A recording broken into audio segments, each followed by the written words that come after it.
Olá pessoal, sejam bem-vindos aqui ao meu canal. Eu sou a Renata Curti, sou advogada e esse canal aqui foi pensado em você, proteger o seu patrimônio. Bom, essa semana não se fala em outra coisa a não ser a entrevista da atriz Larissa Manoela ao Fantástico. Assim, né, gente?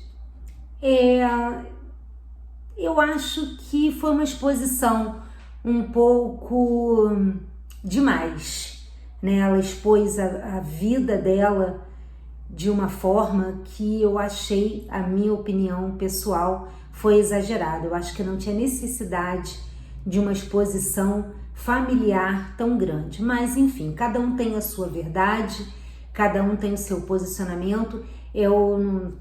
Cada um com o seu cada um, e eu acho que não cabe a gente aqui julgar nada.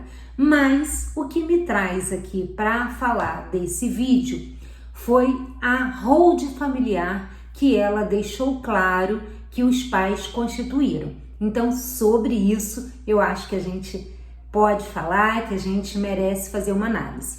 Muito bem.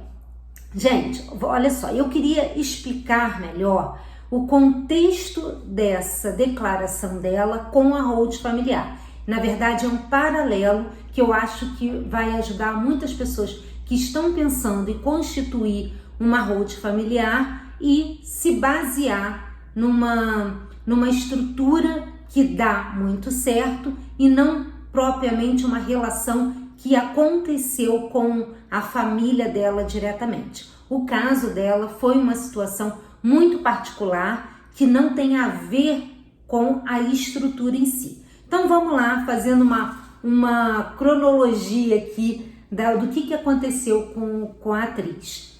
Ela já declarou que ela começou a vida, né, pública dela com 4 anos de idade, né, fazendo muito contrato e recebendo um valor considerável por cada publicidade, por cada trabalho dela na televisão. Muito bem, e aí, o que ela falou ali pra gente e tá hoje sendo divulgado? Que ela possui 3 empresas. Uma foi constituída no ano de 2014, quando ela tinha 13 anos, mais ou menos, 13, 14 anos. E aí, o que aconteceu? Os pais dela formaram uma empresa limitada, normal, para gerir os recursos dela.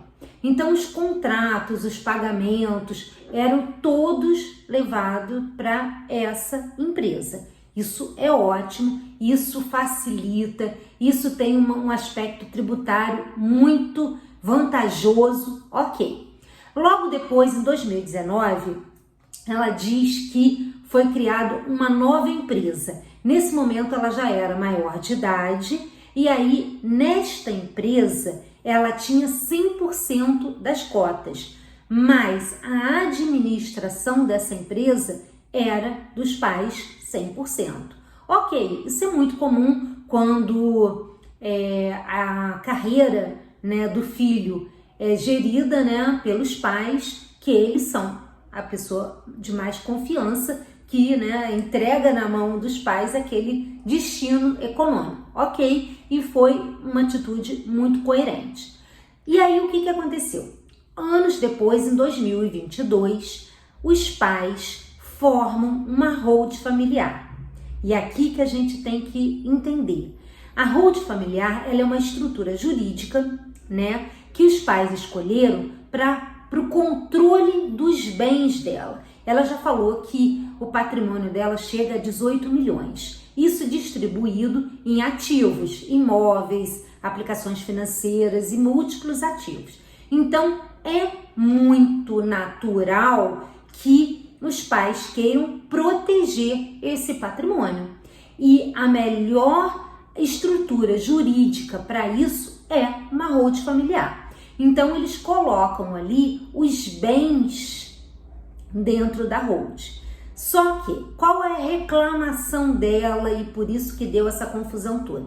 Que ela, nessas 3 empresas, ela não tinha o controle, ou seja, o dinheiro não vinha na mão dela. O dinheiro, na verdade, ia para a mão dos pais e os pais que liberavam o dinheiro para ela. Essa situação em particular foi que levou a polêmica toda. Não a estrutura das empresas, porque as empresas foram bem estruturadas e as empresas funcionaram e estão cumprindo o seu objetivo. Então, voltando aqui na Hold, a Hold é essa estrutura jurídica de proteção dos bens, de planejamento patrimonial, de benefício fiscal. Isso tudo foi super pensado e muito bem pensado e volta, assim, ela não tem problemas com isso. Então, passando por isso, eu acho que a estrutura que os pais montaram foi muito bem estruturada. Então, sobre isso ela não tem nenhum tipo de reclamação. Então, vamos nos aprofundar na Hold, porque uma Hold, muitas das vezes, quando uma pessoa nos procura para formar uma Hold, é o inverso. Os pais têm recursos e eles querem deixar para os filhos um planejamento sucessório, para que os filhos não passem por um inventário, que seja essa transferência de titularidade melhor e sem complicações, sem conflitos. Esse é quase que um normal, mas no caso dela era diferente. Ela que tinha o dinheiro, ela era detentora do patrimônio, só que o patrimônio foi colocado de uma forma em que ali todos tinham participação. Então, não foi pensado num planejamento sucessório, e sim numa proteção patrimonial, o que cumpriu o seu dever muito bem e de boa os pais acertaram. Mas vamos lá, gente. Imagine o cenário. Você quer uma capacidade de proteger o patrimônio e otimizar e multiplicar o patrimônio com eficiência e estratégia, usou a estrutura correta, que foi a Hold familiar. A Hold oferece assim uma abordagem inteligente para a gestão de bens e ativos. Percebe que é um pouco você separar o patrimônio particular das operações e dos negócios. Foi exatamente o que eles fizeram. Eles criaram duas empresas que movimentavam pagamentos, contratos, e uma empresa para proteção dos bens. Corretíssimo esse raciocínio. Então, veja bem, quando a gente forma qualquer tipo de empresa desse tipo, da estrutura da Hold, a gente está minimizando o risco. Minimizando que risco? Risco trabalhista, que pode acontecer nas outras empresas, risco de uma penhora de algum bem. Então, você separando como eles fizeram, acertadamente você protegeu todo o patrimônio.